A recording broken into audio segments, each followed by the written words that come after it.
Chapter 1. South. Rows of palm trees pass on the side of the bus, signaling the transition into the subtropical climate of south-central Florida. While the areas further north contain much of the same swampy forests as Georgia, the further south one goes, the greater difference there can be seen in the landscape and weather until the swamps make their resurgence past Orlando.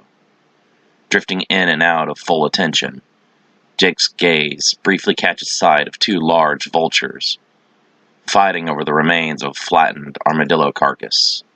Most of the gore is dried, leaving a desiccated shell and bones. Yet the pink-headed birds shriek at each other and flap their wings as if the body that remains between them were fine cuisine. I'd be much better off if it were me the vultures were tearing into, Jake thinks in depression. For a month now, his body has been bound to the soul of the vicious Sakari General Yamura.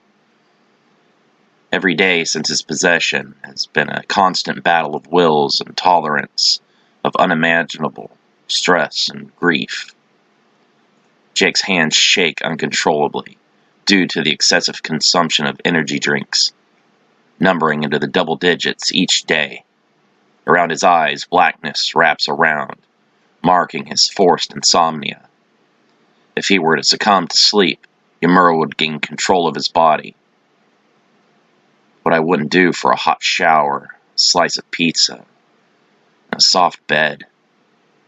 Jake sighs, remembering that it is not as if he would be able to sleep on the bed anyway, with the barrier separating the consciousnesses of the two spirits being so thin. Jake's slumber would only give Yamura the opportunity to wrest control of his body away and resume the carnage he began in Rockland. Targeting Jake's relatives for assassination, the Sakari nearly succeeded, if not for the combined efforts of Jake, Rusty, and Danny. Without the power of a magician like Danny, however, luck would not be on their side again were Yamura to take control. I may not be ruled by this body's requirements as you are, but should you suffer, I shall pay the same cost. I have no desire to inherit a form racked by hunger and fatigue, to the point that it becomes useless to me. You must eat. What if I could, pal? All I have left to eat are these mints and some other hard candies. I never thought I'd have to survive on the kind of rations one would find in a grandmother's candy dish.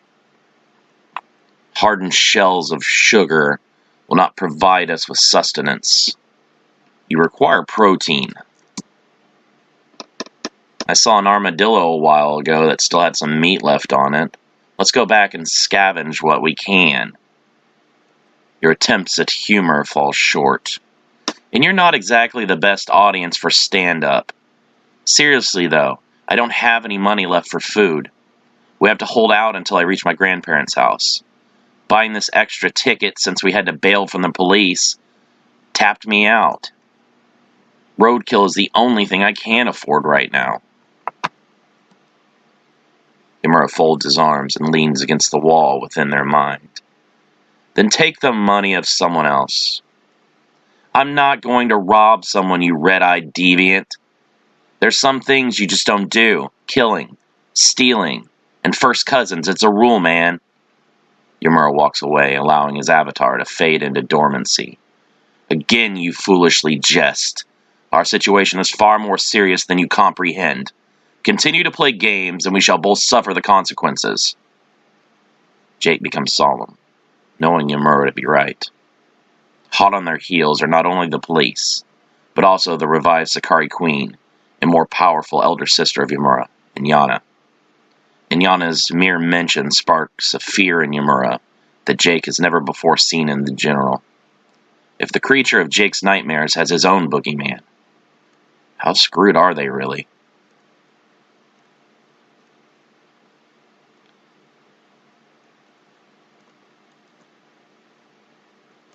A small plane touches down in an open field belonging to the Conco Division of Agricultural Research and Development.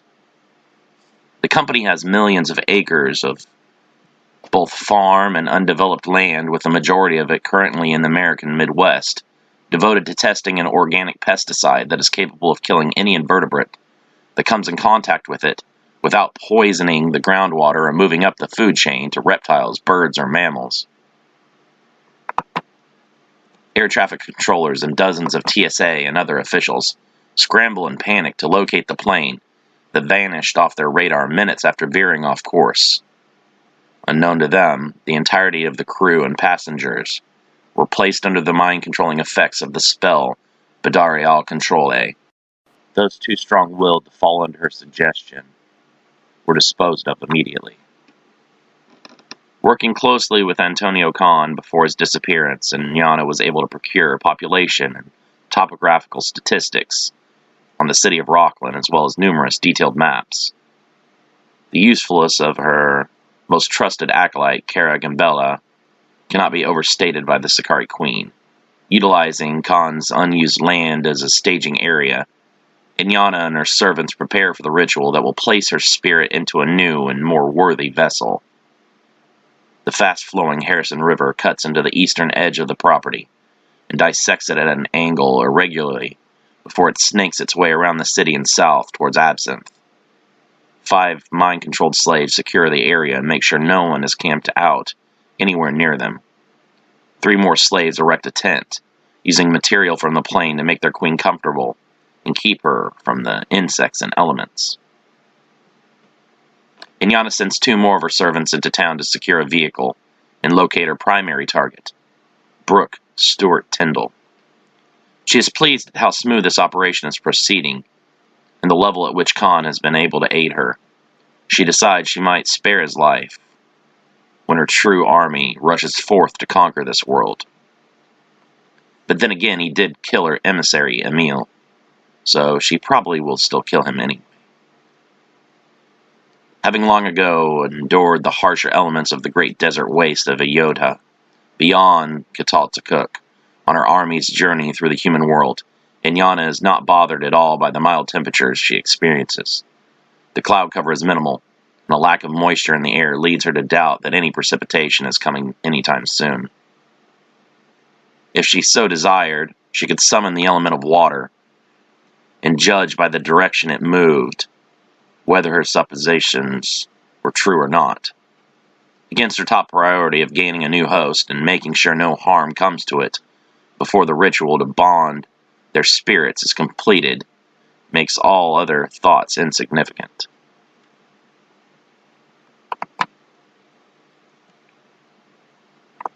En route to the last stop before arriving in Clear Springs, Florida, Jake fishes through his pockets until his fingers close around several small packets.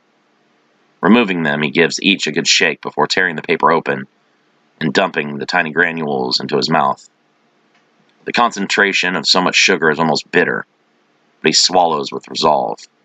Jake is aware that his funds are too low to afford any more energy drinks or coffee to stay awake. If he were to succumb to sleep, the spirit of Yamura would take over and resume his spree that he started over a month ago in Rockland. Gaining a temporary respite from his war on sleep, Jake and Yamura were forced to work together for a time in order to defeat the powerful mutated reptilian-like human soldiers in the employ of Antonio Khan. With Khan's throat slit wide open and his Atlanta facility burned to the ground, both Jake and Yamura are confident that they will not be seeing the mutants of Konko again anytime soon. It is the one who put Khan's teams on their scent that concerns them both the most. Yamura's sister Inyana has been manipulating their enemies behind the scenes. It worries Jake that they still don't know the full extent of Inyana's planning, or what she has next up her sleeve. The bus rocks violently, running over something large, and the driver is forced to pull onto the shoulder to take a look at the damage. Jarred by the bump, the passenger seated closest to the aisle beside Jake falls into him. Caught off guard by the sudden movement, he spills the final remaining sugar packet across his lap. Looking up at his neighbor in irritation, Jake is annoyed that the man has already returned his attention to his cellular phone without even a single apology. I would never have allowed such disrespect, Yamura says, his voice even and low. The sound echoes through Jake's mind as the Sakari continues. Mistake or not, that would have been regarded as assaulting royalty in my world. I would personally have flayed that wretch. Jake's projected image stands beside Yamura's, as he inwardly manifests a thought construct avatar to converse with the Sakari spirit. On the outside, Jake has slipped into a near meditative state. His breathing is slowed, and all of his higher functions focus on protecting his spirit, should Yamura attempt a coup. You speak with all these grand proclamations of title, but I have seen your memories, just as you have seen mine. You are no royalty. Growling at Jake's insult, he can already tell where the conversation is being led, as he too has shared these thoughts. After the assassination of his father, King Shamashtu of Averno, Yamura's elder sister, Inyana, inherited the reins of power with her mate, Marduk. Fearing his power, Yamura was thrust against his will into the new king's military to become one of his loyal dogs. Marduk could never compare to Yamura's father, he thinks. The previous king was both feared and respected. Averno was more united under his rule than it had been for over 1,000 years. After taking over, Marduk sunk the land into a series of civil wars and social decline. It was only a matter of time before I repaid Marduk for betraying my father and reclaimed my birthright as king, Yamura protests. Marduk was unsuited for the job. His poor decision-making sent my father's legacy into decay. Had I but managed to return to my home after defeating Inyana and Hui, I would have been able to slay Marduk and take back what is rightfully mine. Marduk sent you to be a part of the invasion force of Earth because he thought you'd either fail or be killed by your sister Hui after victory. Either way, he would win. Inyana and Hui were sent as guarantees, but you betrayed them before they were able to betray you. Yamura nods. Marduk was both ambitious and foolish. He would never have been able to come up with such a well-planned betrayal. He also never would have chanced Inyana being sacrificed in the mission as she was. As much as I loathed them both, their pairing was deeply rooted and intense. They would have died for each other, but neither would have allowed such a scenario to occur. The memories caused Yamura to clench his fist tightly in anger, and grind his teeth together. No, I believe it was those two scheming Yazata behind Marduk's plans. I've seen them flash in your memories before. They were there when your father was killed too, weren't they? Yamura's anger swells even greater as the faces of the Grigori rebels, Cedrion and Gadril, fill his mind. During my father's tenure, meetings with those Yazata were infrequent. Once Marduk came into power, they were often seen in his private chambers, discussing military stratagems. When I found my father's body, the only others in the room with him and Marduk were the two Yazata, Inyana and Hui. Together they killed my father. It makes the most sense that they too manipulated his plans to invade this world for reasons I do not yet know. Is your sister's relationship with the Yazata as developed as her husband's was? I mean, should we be worried they will be the next ones for her to put on our trail after her plans for Khan's monsters to kill us failed? While I would not put it past her, I do not believe that even she would be able to manipulate those Yazata in such a manner. If they come seeking us out, it shall be for their reasons and their reasons alone. Damage to the axle of the right front tire is extensive, and the bus driver walks behind the vehicle to see what remains of the 6-foot gator he just barely managed to clip as it lay sunning itself on the side of the interstate. Cursing, the driver gets back onto the bus and makes several phone calls. Everyone, we're going to be delayed for a few hours. I have to make an emergency stop, so stay calm and seated. I'm going to pull us off onto this exit and wait at the truck stop to get the damage fixed. While the bus is attended to by maintenance personnel, the passengers are unloaded into the crowded gas station to wait.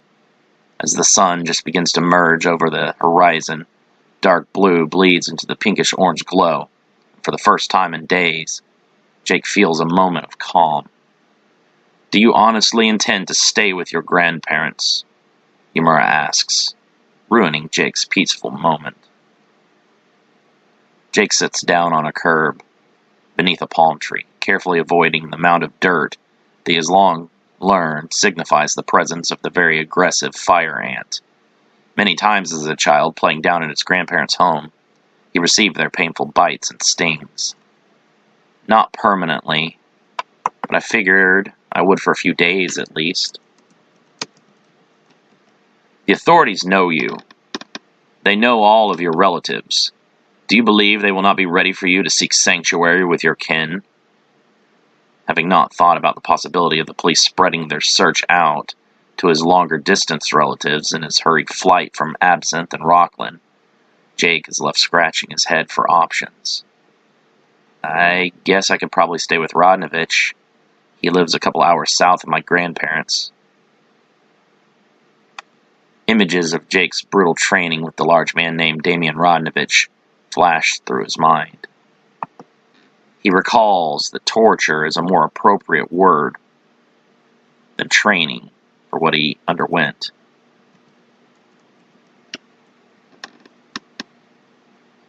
I can't even move, you psychotic asshole, Jake screams. Each arm is chained to a pile of a dozen or so cinder blocks. Struggle as he might, the teen cannot budge the piles a single inch.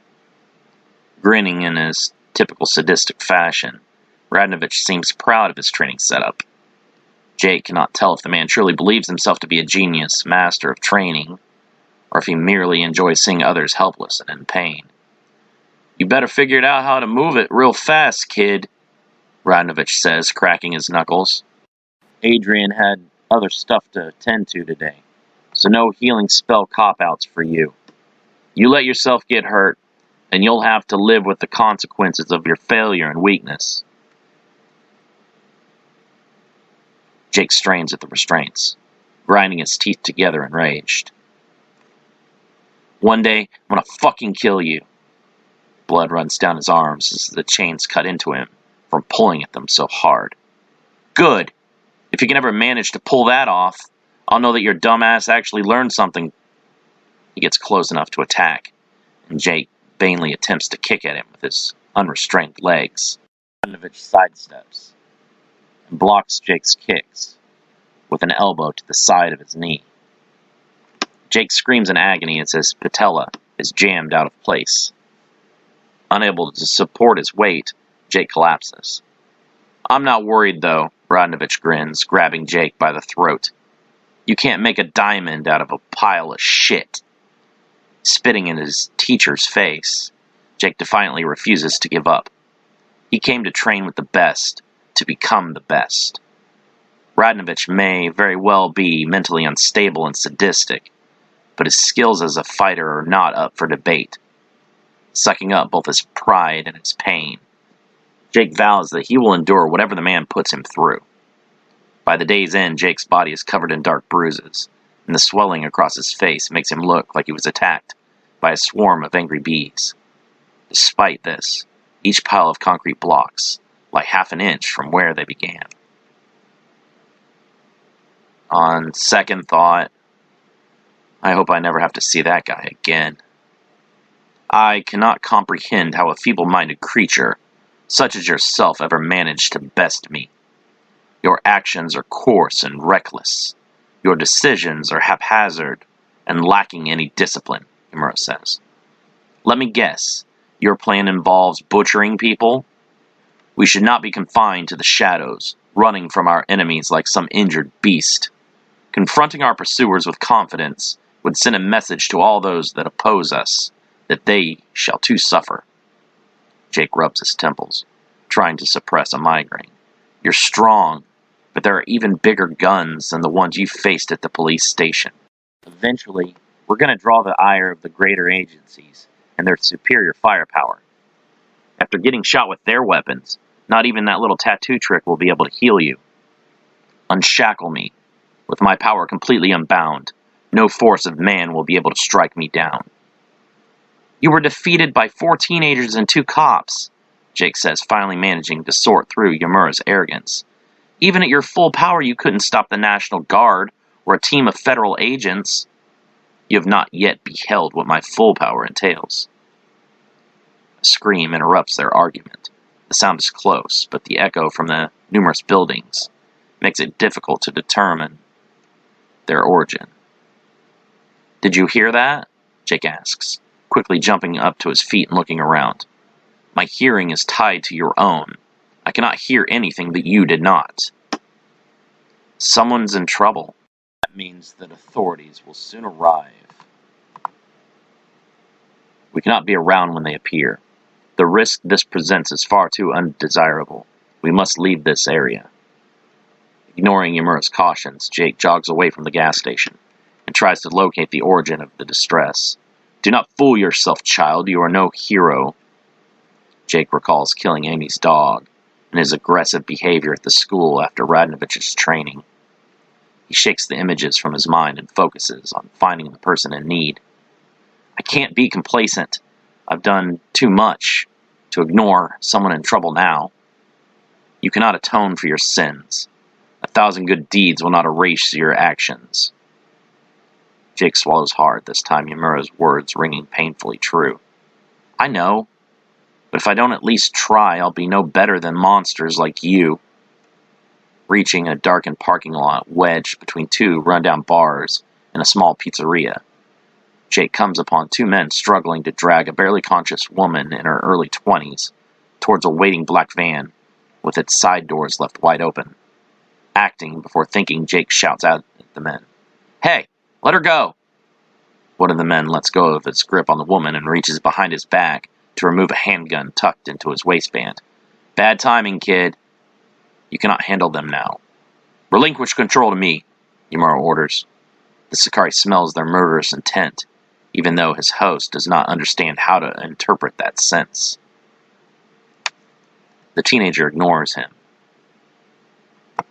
instead throwing his arms out and pushing the men back several inches with a pulse of invisible strength. Stunned, the men stagger and leave themselves open. Jake rushes forward, closing the distance between them in an instant.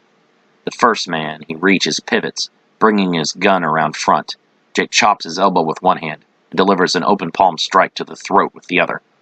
As the man collapses, his partner moves in from Jake's left, attempting to hit him with the side of his gun. Jake ducks beneath the swing and delivers a single straight jab to the chest. Help! The woman cries out as a third man has exited from the van and has begun to hurriedly drag her towards it. The first attacker is back on his feet, throwing a right hook that Jake sidesteps and deflects with a light chop to the elbow. As the man steps off balance and exposes his side, Jake brings his knee up hard into his ribcage. The second man attacks from behind, locking the teen into a tight headlock. Physically stronger, the man quickly drops Jake down to a knee as he struggles against the tight grip.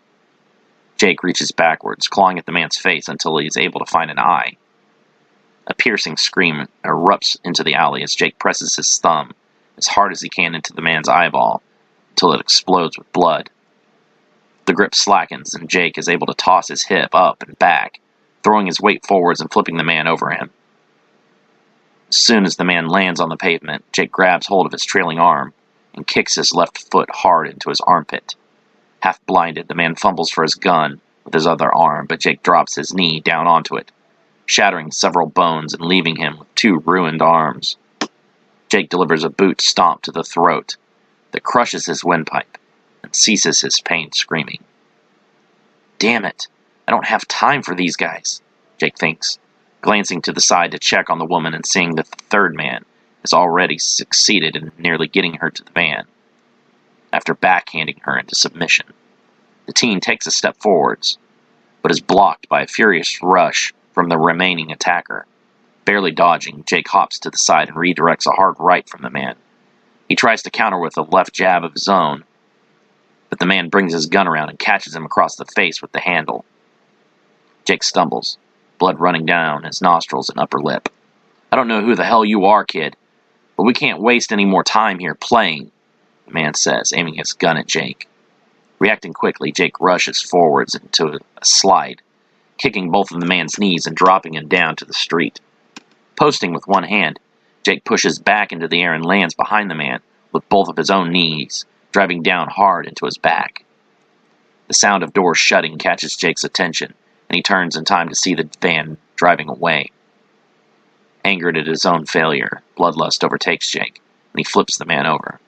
Fist after fist hammers into the man's face, until it becomes nothing more than an unrecognizable blur of crimson. The moral high ground between you and I seems to have lessened, Himura says, grinning within Jake's mind as he admires his work. Even without my influence, you have managed to kill this man. Jake freezes in horror, stepping back and shaking as he stares down at his blood-covered hands. A siren begins to wail, interrupting his horror. Someone nearby has phoned 911, and now the police are on their way. Should they find Jake, he'll become their prime target, and not the kidnapper. Give me control so that we may evade the authorities. No, I've already made enough mistakes tonight. I'm not making one more. Rockland, Indiana, August 28th, 1998. A dark-skinned man with sagging, glazed eyes splashes water on Brooke's face, snapping her to alertness. Frantically, the woman looks around only to see her own daughter, still unconscious and bound nearby with a strangely glowing rope. She struggles against her own bonds, but cannot yet get them to give at all. The ropes are a condensed manifestation of my energy, far more difficult to break free from, Inyana says, walking towards her. Brooke tries to gain any useful information that she can from the decaying woman that approaches. Her eyes appear to have already succumbed to death, and are coated by thick white cataracts. The skin hangs off the woman's bones, and look as if they could drop off at any moment. Only a single word comes to mind when Brooke sees her abductor, but she ignores it for all of its absurdity. Zombie. Do not struggle too violently. I do not wish for one of my more eager servants to damage you, Inyana says with a smile, revealing long fangs under lips that have receded considerably from her mouth. She can't be a zombie. Zombies don't exist. They certainly don't talk. Brooke continues to eye her surroundings. The nearest slave to her is shorter and less muscular than the previous. If she could get him to the ground, she knows she could choke him out with her legs. Years of aerobics have given Brooke a powerful lower body to go with a slim, athletic physique. Inyana nods towards another servant who splashes water on Melissa's face to rouse her. The teen awakens with terror, crying out loudly before the servant backhands her. Whimpering with a bloodied lip, the girl cries softly with absolute fear.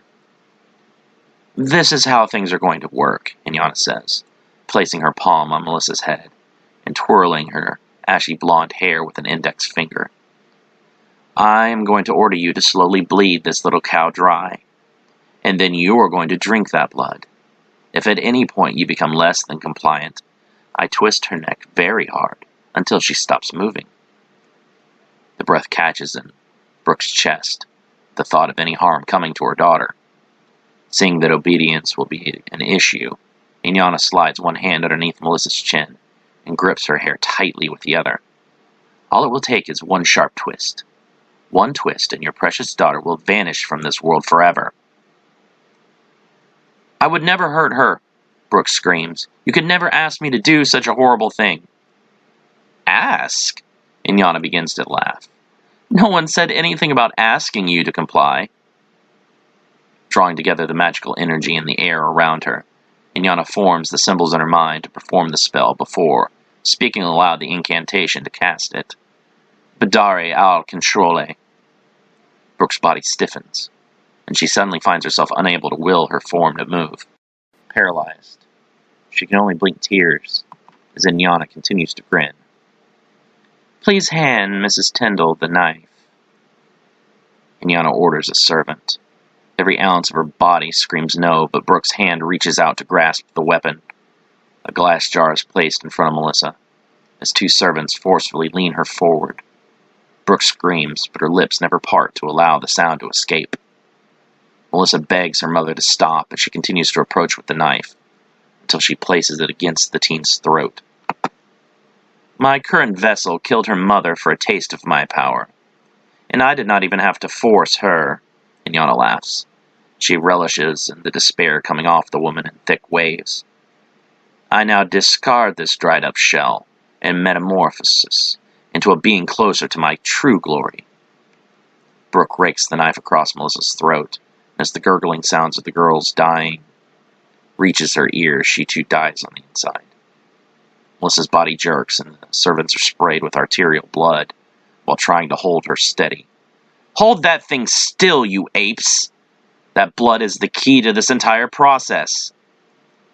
Yamura was overcome by his host because he did not bind the body with the blood of sacrifice. I will not fall into the same carelessness as my brother. Melissa begins to become still as the jar overflows with her life's blood. Red covers the nearest servants and the ground all around them. To her elbow, Brooke is dripping with her own daughter's liquids. Inyana takes the knife from Brooke and quickly slashes open her own wrist. The blood comes out thick and black. She pours it into a second jar. Drink deeply of the blood of my former and of your future, Inyana says, ordering Brooke to consume the contents of both jars. Brooke is unable to even gag as the putrid mixture fills her mouth. The muscles in her throat heed Inyana's power and force the liquid down as the Sakari chants in Yazatan, the ritual of transference. Inyana can feel her spirit being drawn from Leor and into Brooke. Against her will, the woman is filled with the spirit of Queen Inyana. The ground begins to shake, and the water of the river nearby boils, drawing up the fish dead to the surface. Trees burst into flames and storm clouds manifest from nowhere. Numerous mind-controlled servants shake uncontrollably before exploding into showers of meat and gore as their bodies are unable to withstand the pressure of such an intense energy being released. Leor's body drops to the grass, used up and lying motionless. Inyana's spirit takes hold of Brooke, slowly darkening her hair and altering her body's composition slightly. Fangs replace teeth, and long claws extend from her fingertips. An abyss of deep red consumes Brooke's eyes. With one last burst of energy being released, Brooke drops to her hands and knees. All around, flames dance as they swallow nature and human alike. Dozens of blackened bodies smolder at her feet as Brooke shakily stands. Kara blinks several times in disbelief, looking from Leor's corpse back to Brooke, who shines with an almost divine radiance. My queen? She asks in wonder. At last, Inyana purrs. That title is once again befitting of